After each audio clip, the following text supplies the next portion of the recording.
Hi, I'm Philip Anthony Albertelli, and this is the Week in Doubt, episode 147. So here we go, NDEs, near-death experiences. So I haven't really broached this subject since I dared to question the NDE account of Harvard neurosurgeon and best-selling author Eben Alexander. And in fairness, I thought I was actually being pretty respectful at the time. I didn't accuse him of lying or having any ulterior motives. My point was just that at the end of the day, his account is anecdotal and doesn't, as far as I can tell, amount to empirical evidence of an afterlife. And I'm already regretting bringing this up because I know rabid NDE proponents will probably jump on me with accusations of character assassination.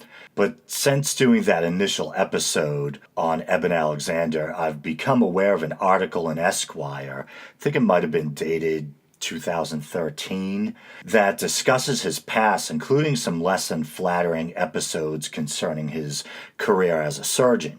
And this is according to Esquire, and you can easily find the article I'm referencing online, but supposedly he removed a tumor from an older patient, and she was left with half of her face paralyzed.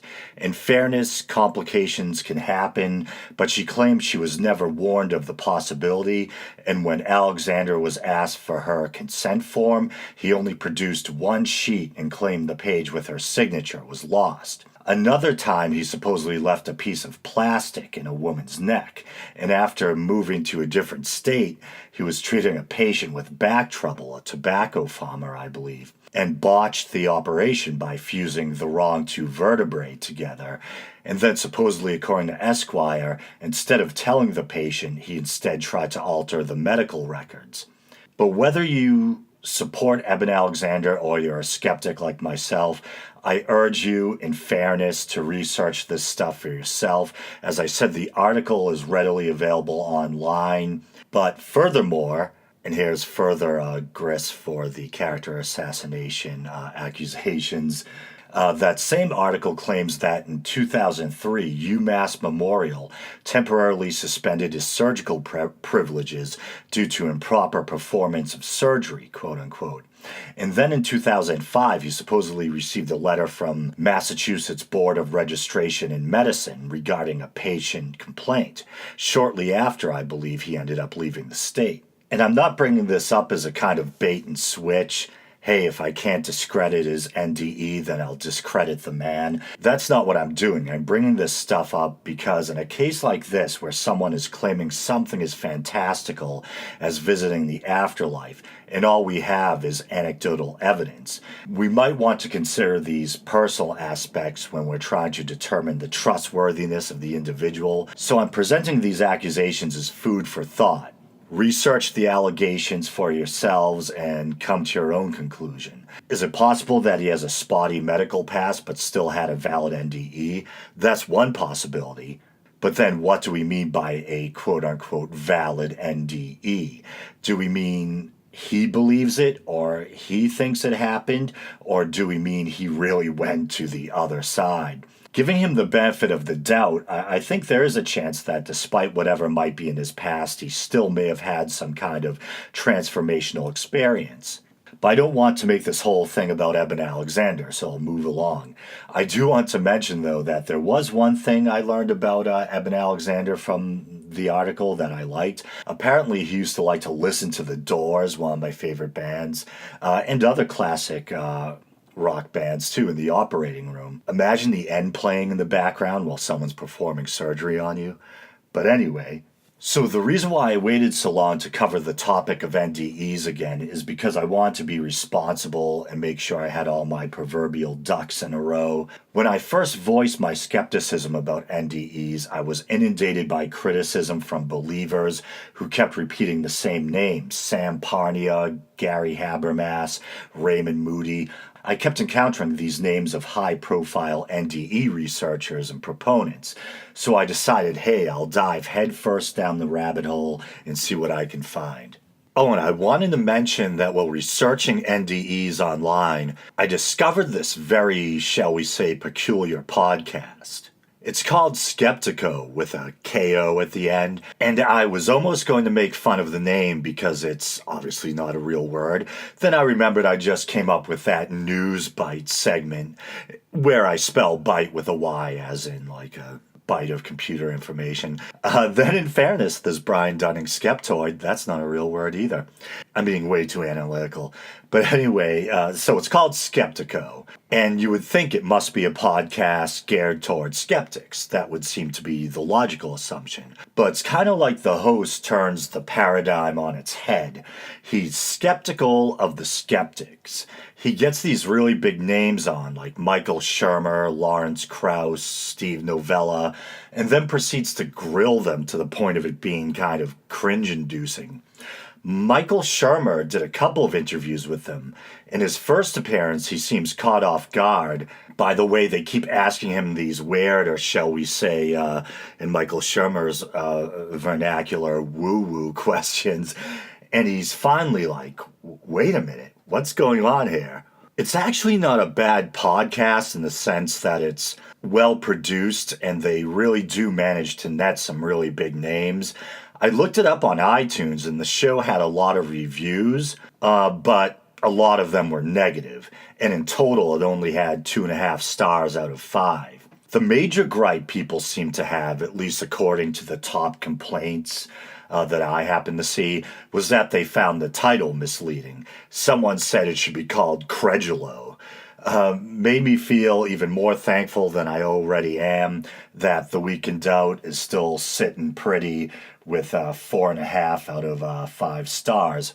Although, in fairness, I probably only have a fraction of the reviews or listeners that the host of Skeptico does. And speaking of Skeptico, one of the people the host interviewed was Sam Parnia, one of the big names you hear thrown about by NDE proponents. Now, Sam Parnia is an intensive care doctor specializing in cardiac arrest resuscitation. I think he's currently an assistant professor of medicine at the State University of New York at Stony Brook. He actually has an impressive resume, and he's been practicing medicine and studying NDEs for a long time. He's also the leader, or at least the lead investigator, for the AWARE project, which is short for Awareness During Resuscitation. Parnia appeared in a BBC special entitled The Day I Died, along with another reputable doctor and NDE researcher named Peter Fenwick. I believe it's on YouTube if you want to check it out. The feeling I get when listening to Parnia is that he's sympathetic to NDEs, and he's also open to the possibility of consciousness existing independently of the brain. But he's still a scientist, and he's careful not to make unsubstantiated claims or to speak in absolutes about things that haven't been proven yet. You would think that the host of Skeptico would love this guy, a doctor who's devoted a great amount of time to researching the possibility of life after death. But the host actually grilled him pretty hard, too, and he kind of chided him for some of his past comments. Since then, I've actually heard Alex, the host of Skeptico, refer to Parnia as a skeptic, the poster child for NDE research, a skeptic. But maybe there's some merit to that because the host confronts Parnia with his own words, in which he does admit to being somewhat skeptical about NDEs. I'll play that now. But then later on in that same presentation, you say, if near-death experience is an illusion, a trick of the mind, which it may well be, and I suspect it will turn out to be. So there you're saying that after looking at all these cases, collaborating with other NDE researchers, that your current position is that you suspect, your hunch is that these NDE cases are probably an illusion. Now, that's not a problem. That's not a criticism. It's just I'm trying to understand that is where you're coming from, right? No. The current scientific models that we have, okay, and this is the point I think I was trying to mention in that quote that you said. The current scientific models that we have do not allow for the descriptions that patients are providing of an out-of-body experience if they're real. It's okay to say, I've done all this research and I'm leaning towards suspecting that that's how it's going to turn out to be. I mean, what's the problem with that? I don't think there is a problem. Okay. you do suspect that it'll turn out to be a trick of the mind, an illusion. It may well be. You're pushing me and I'm giving you an honest answer. I don't know. If I knew the answers, then I don't think I would have engaged 10, 12 years of my life and so much of my medical and scientific reputation to try to do this. As you appreciate, people like me risk a lot by doing. So there's Dr. Sam Parnia, the guy who many NDE proponents tell me to look up, saying he wouldn't be surprised if it was a trick of the brain or mind. But in fairness, as I said, I've also heard Parnia speaking in a very sympathetic way about the idea of mind being separate from body. So I don't know what to tell you on that score. And full disclosure, regular listeners already know this, but being a skeptic, I tend to lean heavily in favor of the consciousness as an emergent property of the brain argument. But in fairness, let me play a couple of clips of Parnia speaking as more of a proponent for the validity of NDEs, and I think this was from a 2013 panel discussion.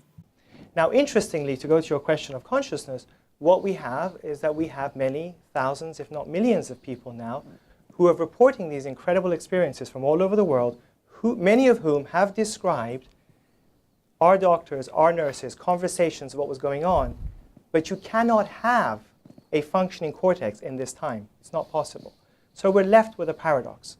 So this led us to put together a more definitive study, which we call awareness during resuscitation, to try to iron out some of these issues. And part of that was to try to study the quality of oxygen getting into the brain and hopefully improve outcomes for our patients so they don't end up brain damage.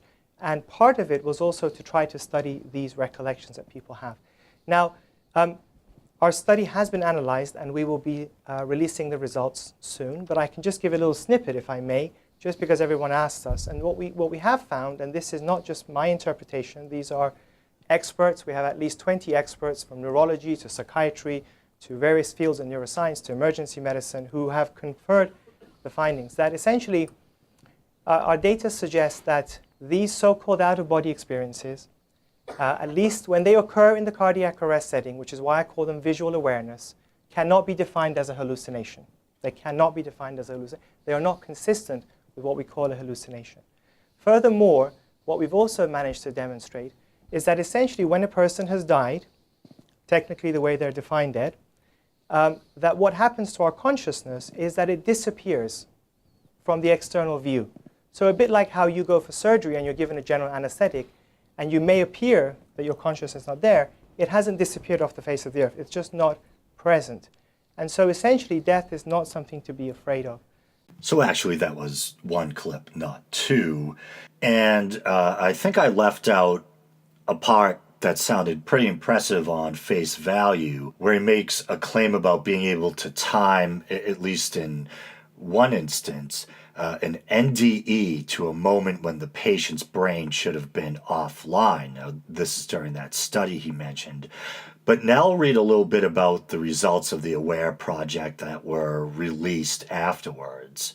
As part of the AWARE study, Parnia and colleagues have investigated out-of-body claims by using hidden targets placed on shelves that could only be seen from above. Parnia has written, and here it is in quotes, "If no one sees the pictures, it shows these experiences are illusions or false memories." Parnia issued a statement indicating that the first phase of the project has been completed and the results are undergoing peer review for publication in a medical journal. No subjects saw the images mounted out of sight according to Parnia's early report of the results of the study at an American Heart Association meeting in November 2013. Only 2 of the 152 patients reported any visual experiences, and one of them described events that could be verified. On October 6, 2014, the results of the study were published in the journal Resuscitation. Among those who reported a perception of awareness and completed further interviews, 46% experienced a broad range of mental recollections in relation to death that were not compatible with the commonly used term of NDEs. These included fearful or persecutory experiences, only 9% had experiences compatible with NDEs, and 2% exhibited full awareness compatible with OBEs, out-of-body experiences, with explicit recall of seeing and hearing events. One case was validated and timed using auditory stimuli during cardiac arrest. According to Caroline Watt, the one verifiable period of conscious awareness that Parnia was able to report did not relate to this objective test. Rather, it was a patient giving a supposedly accurate report of events during his resuscitation. He didn't identify the pictures. He described the defibrillator machine noise, but that's not very impressive since many people know what goes on in an emergency room setting from seeing recreations on television. And just to give you some context or reference, Caroline Watt, who the article mentions there, is a Scottish-born psychologist and parapsychologist. The failure of test subjects to see the hidden target cards reminds me of a similar study with a similar result conducted by Dr. Penny Sartori. I like Penny Sartori. I watched some videos of her recently, and she seems like a genuinely intelligent, sensitive, good-natured person. She started off as a nurse, and an emotional experience she had with a dying patient led her to want to study NDEs, and eventually she became a doctor. She was giving a talk, and she was very honest when reporting her results using hidden target cards, and I'll play that clip now. And I also tried to monitor the out-of-body experience as well and see if we could verify if this was correct. So what I did is hid symbols around the intensive care unit on the top of the monitors of each cardiac monitor at the side of the patient. They were above head height, and the only way you could see them was if you'd left your body. And unfortunately, although there were 8 cases of out-of-body experiences, no one actually saw the symbols, and that was a lot of hard work because I had to damp dust them every week as well, so I didn't get any success with that. And just so people don't think I'm taking her out of context or being unfair to her, she does claim to have had better results with different methods. So if you're interested in what else Dr. Penny Sartori has to say, feel free to look her up. I believe there's plenty of YouTube videos of her out there and plenty of articles about her online. And before I get too far in, it's probably too late for that, I should pause to mention that a doctor by the name of Raymond Moody actually coined the term near-death experience back in the 70s, I believe, and he's actually now kind of allied himself with Eben Alexander. And recently I watched a debate where the two of them went head-to-head with 2 skeptics, one of which was Steve Novella, himself a doctor and the host of the popular podcast A Skeptic's Guide to the Universe. Now, another big name in NDE research is Gary Habermas. He's a professor of apologetics and philosophy at Liberty University. And Liberty University, a lot of you probably already know, was founded by the late and somewhat controversial Reverend Jerry Falwell. So just to keep that in context, I guess. You can find videos of Habermas online giving talks where he discusses a number of NDE accounts. He tells one story that you might recognize. It involves a woman named Maria, no last name apparently. She has an NDE and recounts seeing a tennis shoe or sneaker on the ledge or the roof of a hospital. I've encountered at least 2 different versions. A pro-Christian documentary on NDEs I watched dramatically tells how her soul went up through the top of the hospital where she noticed a shoe on the roof. Habermas's version seems to say it was on a ledge where a nurse found it later and supposedly confirmed that it was the same sneaker that Maria saw. Anyone else not too impressed? Another one I've heard him repeatedly tell is the story of Katie, a little girl who experienced an NDE. Supposedly she left her body, and even though her corporeal form was at the hospital, she was able to see what her family was doing at their house, at least a mile away or more. Supposedly she was even able to see what her mother was making for supper. Roast chicken and rice, by the way. Sounds good. Poor chickens. And supposedly all this was corroborated by her doctor afterwards. It was kind of funny. Habermas and a skeptic named Keith Augustine were debating on a show that was perhaps sympathetic to Habermas's side. Nevertheless, though, one of the hosts, without missing a beat, said, "My first thought is, why was the woman home cooking while her daughter was dying in the hospital?" Habermas claims at that point the mother was supposedly unaware of what had happened to her child. Let's see. So another big name in the field is Bruce Grayson. Almost sounds like the alter ego of a superhero or something, the mild-mannered Bruce Grayson. He's a professor of psychiatry and neurobehavioral science at the University of Virginia. He also happens to be a student or protege of Raymond Moody and kind of carries his torch in a sense. He developed something that's famously come to be known as the Grayson scale, a tool used in recording NDE experiences. It's basically a questionnaire that looks for points of commonality between NDE experiences. Now, here's another guy that seems very likable, very learned, and intelligent, but still there's some alarm bells. One thing that kind of stopped me in my tracks was something he said in a lecture or a talk I was watching. He was very charming and coherent. I was surprisingly agreeing with a lot of what he said. And then he told a story he had heard about a young college-aged woman who had been an honors student and was getting ready to go off to college, I believe.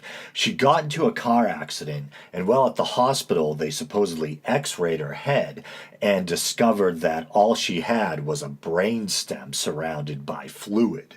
And the point he was trying to make was that consciousness isn't or may not be dependent on the brain. So I'm thinking, really, just a brain stem, which is basically the equivalent of the primitive reptilian brain, basically just autonomic functions, no higher reasoning, etc. And she was walking and talking and an honor roll student on top of it. I was definitely incredulous. I tried to hunt down the story online and had a lot of trouble finding it. The closest I came was stumbling across a bunch of similar stories about people, usually young males, I think, who were hydrocephalic, people who had brain abnormalities and whose heads were filled with cerebral fluid, but nevertheless had at least normal intelligence. A common thread in many of these cases seemed to be that, although the fluid made it appear as if most of the brain was missing, it was actually the case that the tissue was just oddly distributed along the walls of the skull, basically displaced by fluid but seemingly operational. And I'm thinking, this is a man who's both a psychiatrist and studies neuroscience. Should he be aware of this? What's going on? I think in the same talk he mentioned the phenomenon of people suffering from dementia or other degenerative brain illnesses having moments of clarity shortly before their deaths. And according to Grayson, it was as if the deteriorating or dying brain was losing its grasp and the consciousness was now free to express itself. And I'm thinking, wait, but still, how is this liberated consciousness now using this defective brain or physical form to communicate when it couldn't a moment ago or for all the time that the body was suffering with this degenerative illness? The theory, although seductive on the surface, seems flawed when you apply reason to it. It's not like the person communicated in spirit form. They were still communicating through the same defective body that for some reason it couldn't use before. If it's not using the complex machinery of the brain, how is it puppeteering its dying body? And if consciousness can use a body without a brain, why do we need brains at all? A lot of questions. There's another story that both Habermas and Grayson tell that you may be familiar with. It's a little harder to explain away. I forget the woman's last name, but I believe her first name is Pam. She had a bad aneurysm deep in her brain, not like there's such a thing as a good aneurysm, deep in her brain that made it really tough to operate on. But if it burst, it could kill her, so they had to do something. So they used this really extreme medical procedure where they chilled her body, drained her body of blood, and slowed her brain's metabolism with a very large dose of phenobarbital in an attempt to keep her brain from dying during the surgery. So supposedly, it was as close to dead as you can get without actually being dead. and supposedly she had an NDE. And even though she was in this death-like, almost cryogenic state, she was able to report details about her own surgery that she shouldn't have known. For instance, she was supposedly able to describe this strange-looking drill that almost looked like an electric toothbrush that the doctors, so the story goes, didn't remove from its case till after she was out. And this isn't like the Maria sneaker story that seems almost apocryphal. You can find interviews online with this lady and her doctors. So there are some spooky stories out there that seemingly can't be fully explained away. But being a skeptic, I tend to still lean towards the idea that there probably is some more mundane explanation. There was another interesting thing I noted. One big talking point that you hear repeated by NDE proponents is that people only see dead loved ones in the afterlife. And this is, I guess, them trying to lend credence to the supposed validity of NDEs. But contrary to that, I've heard a number of NDE researchers and in fairness to their credit, some who happen to be believers also say that children, for some reason, tend to often report seeing living relatives in the afterlife, as well as mythical figures like Santa Claus. And that reminds me of another, I guess, kind of cultural aspect to all this, that, obviously people in the Christian West often tend to see Jesus or angels and things like that. But people in India, and India is another place where there's a very large amount of near-death experience reports. People aren't seeing Christian imagery. They're seeing traditional kind of Hindu imagery, where there's this kind of Lord of Death who has a book, and looks over all your deeds, etc. And these, according to Peter Fenwick, he sends out these strange beings known as Yamdoots who go out and bring souls to him. And so it's this completely different imagery. And you would think if these experiences are universal and there really is the same afterlife that we all go to, why are people seeing different things, and why do people's experiences seem to be colored by culture and indigenous belief or whatever? Does every religion get its own afterlife? More food for thought. Blind people having NDEs is another spooky phenomenon that proponents often bring up. Supposedly, there's numerous accounts of blind people, blind since birth, being able to see during their near-death experiences. Maybe I'm missing something, but the first thing that occurred to me is, well, is it really that remarkable? They're seeing with their mind's eye, not their physical eye or eyes. So couldn't this still be chalked up to imagination or hallucinatory phenomena? I guess to answer that, we'd have to know what the inner life of a blind person is like and what they're able to or not able to imagine or envision inside the dark world of their mind's eye. I mean, it's intriguing, but I'm still not sold. And I should stop to say that I do believe in NDEs in the sense that I think they're real, transformational, life-changing experiences. The question on the table is, do they originate from outside or inside the brain? Are they a spiritual or brain-based phenomenon? I think one of the keys to figuring out if these things are products of the dying brain or actual trips to the afterlife depends on trying to nail down when during the dying process these things are happening. And this applies to the case of Eben Alexander, too.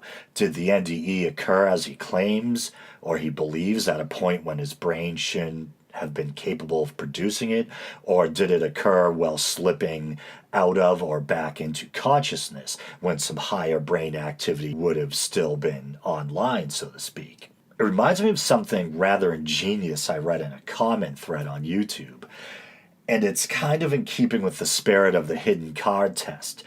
The person suggested putting a simple, inexpensive digital clock up on a shelf. That way, if a person sees it while out of body, we'll know exactly when during the process that the NDE took place. One person who had an NDE, a female doctor, actually said she didn't believe in the card test because the NDE is so powerful and overwhelming, you wouldn't care about the cards.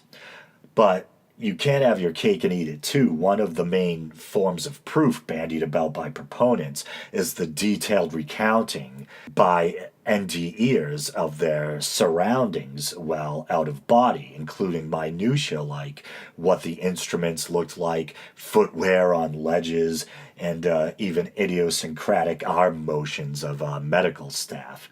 But a final word on the mind-body problem regarding consciousness. As I said, I tend to be in the camp that consciousness is an emergent property of the brain. We know there's a direct correlation between brain and consciousness, or brain itself. There's parts of the brain responsible for a wide array of functions: facial recognition, impulse control, language, memory, etc. Damage a part of the brain, and you may also damage the corresponding function or aspect of the self.